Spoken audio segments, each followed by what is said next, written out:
Hello everyone, कैसे हैं आप सब। एक बार शिव कोचिंग क्लासेस पर स्वागत है। उम्मीद करता हूं आप सब अच्छे होंगे, मस्त होंगे, बेहतर होंगे और आप सभी की पढ़ाई बेहतर चल रही होगी। प्यारे बच्चों, सेंट्रल आइडिया पूछा जाता है 5 नंबर में। कुछ बच्चे इसे तो रट रट के परेशान हो गए हैं, याद नहीं होता है, लेकिन आज मैं एकदम सिंपल लैंग्वेज में लेकर आया हूँ सेंट्रल आइडिया। इतना आप तैयार कर लेते हैं, नंबर बराबर मिल जाएगा।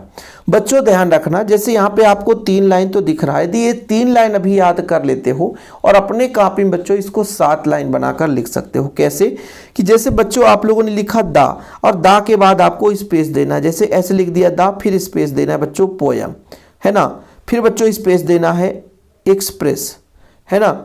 जो भी बच्चों आप लोगों को, है ना, जितने भी शब्द लिखना है तो बीच में गैपिंग देना है, और पूरा लाइन आपको भरना ही नहीं है भाई, पूरा लाइन आपको भरना ही नहीं है। जैसे इधर छोड़ दिया, इधर भी छोड़ दिया, तो थोड़ा थोड़ा छोड़ करके टोटल, यदि आप यहाँ पे 3 लाइन पढ़ के जा रहे हो, इसको 7 लाइन बना देना, ताकि टीचर जब कॉपी चेक करे तो उसको लगे कि ये लंबा चौड़ा लिखा है।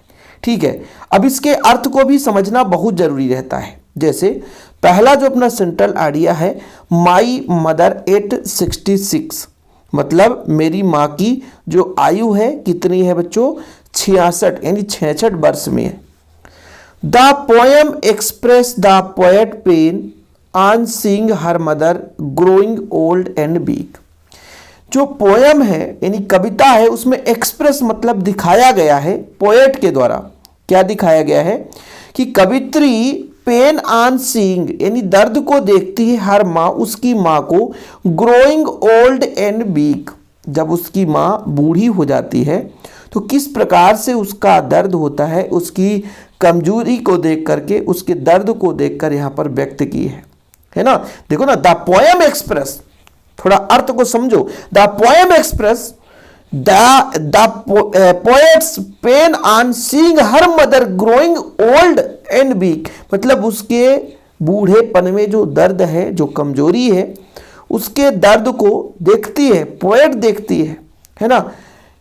यानी कवित्री अपनी माँ के बूढ़ेपन और कमजोरी को देखकर दर्द को व्यक्त करती है। कैसे व्यक्त करती है? सी रियलाइज, वो रियलाइज करती the fear of separation at death, but यहां पर death, but hide her sorrow with a smile. She realise, वो रियलाइज करती है fear of separation and death, मतलब वो उसके मृत्यु जैसा भय, मृत्यु जैसे मान लीजिए कोई बुढ़ा हो जाता है तो मरता तो है, तो मृत्यु के भय से वो महसूस करती है, भय को महसूस करती है। लेकिन बट मतलब लेकिन, hide her serow with a smile, किंतु उस दुख को मुस्कान के पीछे छुपा लेती है, मतलब मुस्कुराती है, दुख है फिर भी मुस्कुराती है। It beautiful present the emotional bond between A daughter and her ageing mother, ageing मतलब बूढ़ी माँ, है ना। इट ब्यूटीफुल प्रेजेंस मतलब वो सुंदरता व्यक्त करते, खूबसूरती को दर्शाती है। कैसे? बिटवीन द डॉटर, एक पुत्री और उसके बूढ़ी माँ के बीच भी खूबसूरती को दर्शाती है। इतना यदि आप लिखोगे बच्चों तो आपको बढ़िया नंबर मिल जाएगा, यानी कोई नंबर नहीं काटेगा। चलिए अगले में चलते बच्चों। कीपिंग क्वाइट का सेंट्रल आइडिया मतलब चुप रहना। देखिएगा, the poem suggest that a moment of complete silence will help human stop balance wars and destruction. Poem में सजेस्ट किया गया है दैट की मोमेंट ऑफ कंप्लीट साइलेंस, यदि आप पूर्णतः मौन हो जाते हैं तो विल हेल्प, हमें हेल्प मिलती है, ह्यूमन यानी हर व्यक्ति को हेल्प मिलती है वायलेंस, वायलेंस का मतलब हिंसा, वार्स, वार मतलब क्या होता है? युद्ध, एंड डिस्ट्रक्शन यानी विनाश होने से, है ना, मदद मिलता है। यदि आप पूर्णतः कभी कभी शांत हो जाते हैं, पूर्ण रूप से मौन हो जाते हैं, तो आपको वो क्षण जिसमें हिंसा, युद्ध, विनाश रोकने को क्या मिलता है? मदद मिलता है। This peace will a allow people to refer that, है ना, action understand one another and live peacefully. This peace will allow यानी क्या करता है? अलाउ करता है people to reflect on the action understand and another, मतलब यदि कोई व्यक्ति मौन है तो उसे क्या मिलता है ना, एक्शन लेने के लिए, विचार करने के लिए, अंडरस्टैंड मतलब समझने के लिए, टू ऑन अनदर मतलब एक दूसरे को समझने के लिए, एंड लाइव पीसफुली शांतिपूर्वक जीवन जीने के लिए। यदि बच्चों कोई शांत रहता है तो विराम लोगों को कार्यों में एक दूसरे का विचार करना, एक दूसरे समझना, शांतिपूर्वक सोचना, है ना, इसका अवसर मिलता है। द पोएट आर्ग्यू, है ना, harmony units and responsible behaviour for a better world. मतलब कभी एक बेहतर दुनिया की सद्भाव, हार्मनी मतलब सद्भाव, यूनिटी मतलब एकता, रिस्पॉन्सिबल मतलब जिम्मेदार, है ना, व्यवहार का क्या करता है, बेटर ऑफ द वर्ल्ड क्या करता है, अर्ज करता है, अर्ज मतलब आग्रह करना। ठीक है, तो कवि जो है एक बेहतर सद्भाव, एकता, जिम्मेदार व्यवहार का क्या करता है, आग्रह करता है। यानी कुल मिलाकर के कविता में कवि ने कहा है कि कभी कभी मौन रहना हमारे जीवन के लिए बहुत महत्वपूर्ण भूमिका अदा करता है ना, युद्ध, हिंसा, विनाश आदि रोकने के लिए मदद करता है। यदि हम यह शांत पूर्वक रहें या विराम रहे तो विराम लोगों के लिए विचार करने, एक दूसरे को समझने, शांतिपूर्वक जीवन जीने का अवसर मिलता है ना। इसी दुनिया को एकता, जिम्मेदार, है ना, भावनाओं को कवि ने आग्रह किया है। चलिए अगला देखिए बच्चों, ए थिंक ब्यूटी का सेंट्रल आइडिया। तो शुरू करिए बच्चा। The poem state that beautiful things provide ever lasting Joy and comfort in human life.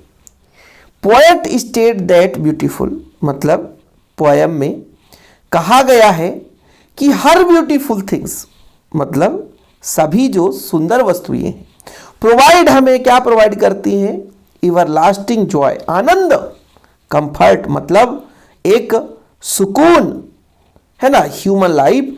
यानी कहा गया कि सुंदर चीजें जो है मानव जीवन में आनंद और सुकून प्रदान करती है। दे रिमूव सैडनेस मतलब जो अंदर दुख भरा है उसको नष्ट कर देते हैं। रिफ्रेश आवर स्पिरिट मतलब हमारे अंदर जो है एक प्रकार से जो आत्मा है उसको एक प्रकार से तरोताज यानी ताजा कर देती है ना। एंड इंस्पायर होप, और इंस्पायर होप का मतलब, ये इंस्पायर होप का मतलब आशा जगाती है, जो सुंदर वस्तुएं आशा जगा देती है। Nature beauty serves as a shelter protecting us from life struggle and keeping our mind peaceful. क्या बोला है, नेचर मतलब प्रकृति, प्रकृति की जो सुंदरता है, प्रकृति की जो सुंदरता है बच्चों एक आश्रय के रूप में, शेल्टर मतलब आश्रय, शेल्टर मतलब आश्रय, आश्रय के रूप में कार्य करती है ना। प्रोटेक्टिंग फ्रॉम अवर लाइफ, और हमारे जीवन को क्या करती है, struggle and keeping mind peaceful, हमें हमारे जीवन को संघर्षों से बचाती है और हमारे मन को शांत रखती है। मतलब बच्चों यदि सुंदर चीज़ें हैं तो हमें क्या करती है, सुंदर चीज़ें कंफर्ट प्रदान करती है ना, एक आनंद प्रदान करती है। और बच्चों एक दूसरे को दे रिमूव सैडनेस हमारे अंदर के दुख दर्द को दूर करती है। रिफ्रेश द स्पिरिट और आत्मा को शांति पहुंचाती है। होप नई आशाएं जगाती है। प्रकृति की जो सुंदरता है वो आशा प्रदान करती है। प्रोटेक्टिंग अवर लाइफ स्ट्रगल, और हम जब अपने जीवन में आगे संघर्षों में आगे बढ़ते हैं तो संघर्षों से भी बचाती है, हमारे मन को शांत पीसफुल मतलब शांत रखती है। देखो छोटे छोटे हमने ऐसे पॉइंट बना के लाए हैं कि हर बच्चा याद कर सकता है। ये road side stand central idea बताना बच्चों, ठीक है।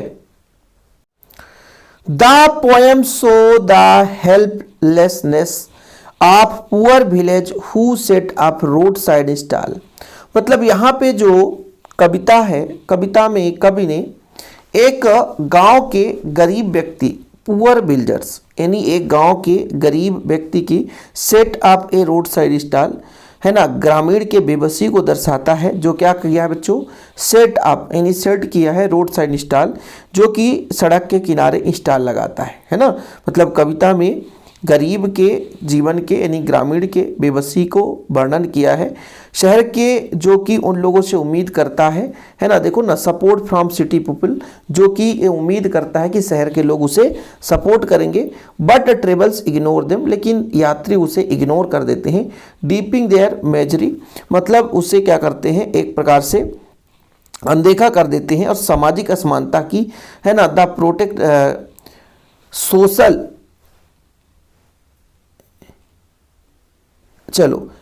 Inequality and demand genius economic help for rural community.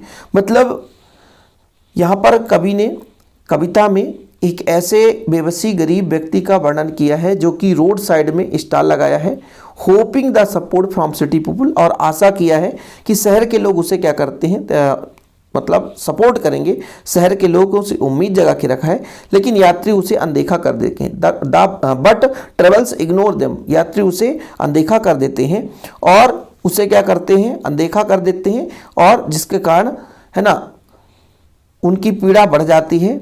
और कभी यहाँ पर एक प्रकार से बच्चों सामाजिक असमानता की आलोचना और ग्रामीण समुदाय की वास्तविक आर्थिक सहायता का मांग करता है। यानी जो आजकल लोग कुछ मतलब अपने सामाजिक यानी अपने ही क्राइटेरिया के लोगों को सपोर्ट करते हैं, बाकी वो गरीब व्यक्ति है, खड़ा है, स्टॉल लगाया है, उसका सपोर्ट नहीं करते। इस सामाजिक असमानता का कवि क्या करता है, एक प्रकार से कड़ी निंदा करता है। आखिरी बच्चों, आंट जेनिफर टाइगर सिंड्रेलाडिया, इसका भी अर्थ बता देता हूँ थोड़ा सा आप लोगों को कि the poem highlight the inner conflict of aunt Jennifer who suffer under the oppressive marriage. मतलब कविता में आंट जेनिफर के आंतरिक संघर्ष को उजागर किया गया है, जो कि एक दमनकारी वैवाहिक जीवन से पीड़ित था, है ना। मतलब वो जीवन में जो कष्ट आती है शादी के बाद, उसका वर्णन करता है कि पोएम हाईलाइट किया गया inner conflict of aunt Jennifer who suffer under the, है ना, अप्रेसिव मैरिज, मतलब अपने जो विवाहिक जीवन से वो पीड़ित था उसके बारे में वर्णन किया है। Her embroidered tiger symbolism the courage and freedom she desires, मतलब उसने नहीं, उनके द्वारा कढ़ाई किए गए बाघ उनके साहस, स्वतंत्रता की आकांक्षा का प्रतीक करता है। देखो ना, टाइगर्स, ठीक है। While they remain fearful and restricted her heart express the strength and confidence she can not show in real life. फिर से इसका एक बार अर्थ समझते हैं बच्चों, थोड़ा सा स्टार्टिंग से। देखो, the poem highlight the inner conflict of aunt Jennifer, मतलब कविता में आंट जेनिफर के जीवन के बारे में वर्णन किया गया है। कब? अप्रेसिव ऑफ मैरिज, मतलब जब उसके मैरिज यानी वैवाहिक जीवन में जो दमनकारी पीड़ा है उसका वर्णन किया गया है। Her embroidered tiger symbolism the कर्ज ऑफ फ्रीडम सी डिजायर, मतलब उनके द्वारा जो एक प्रकार से बच्चों बाघ की साहस और स्वतंत्रता का यानी आकांक्षा का प्रतीक किया गया है। बोला ना, फ्रीडम ऑफ डिजायर, यानी जो बाघ की एक स्वतंत्रता होती है, आकांक्षा होती है, उसका यहाँ पे प्रतीक, है ना, होता है। While she remain fearful and restriction, हालांकि वह क्या होता है, फियरफुल, है ना, एंड रिस्ट्रिक्टेड, मतलब बच्चों भयभीत और सीमित महसूस करता है ना। हर हार्ट एक्सप्रेस द स्ट्रेंथ, है ना, मतलब वो अपनी कला, उस शक्ति, कॉन्फिडेंस, मतलब आत्मविश्वास व्यक्त करती है। She can not show in real life, अपने वास्तविक जीवन में जो कला है, जो शक्ति है, आत्मविश्वास को नहीं दर्शा पाता। तो ये सेंट्रल आइडिया हो गए हैं। कितने? एक हो गया बच्चों, 2, 3, 4, 5। तो 5 सेंट्रल आइडिया स्क्रीनशॉट कर लेना और तैयार कर लेना, है ना। हो सकता है 10 तारीख को यही आ जाए। फिर आप लोग ये तो नहीं कहो कि सर ने नहीं बताया था। चैनल पे पहली बार आए हैं, चैनल को सब्सक्राइब कर लें। आप लोगों को लगेगा छोटा है, लेकिन इसी को जब आप लिखोगे तो 6 से 7 लाइन लिख सकते हो, ठीक है। एक चीज़ और है बच्चों, जैसे आप लोग आंट जेनिफर का आप सेंट्रल आइडिया लिख रहे हो, आप लोगों ने 4-5 क्वेश्चन याद करके गया है। यदि आप लोगों से सेंट्रल आइडिया नहीं बन रहा है तो फिर क्या करोगे? उन्हीं प्रश्नों का उत्तर आप लोग बीच बीच का एक पॉइंट जरूर, एक लाइन लिख कर आ जाना।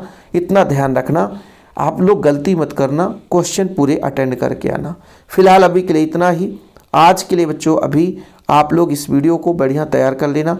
चैनल पे पहली बार आए हैं, चैनल को सब्सक्राइब कर लेना। फिलहाल जय हिंद, वंदे मातरम।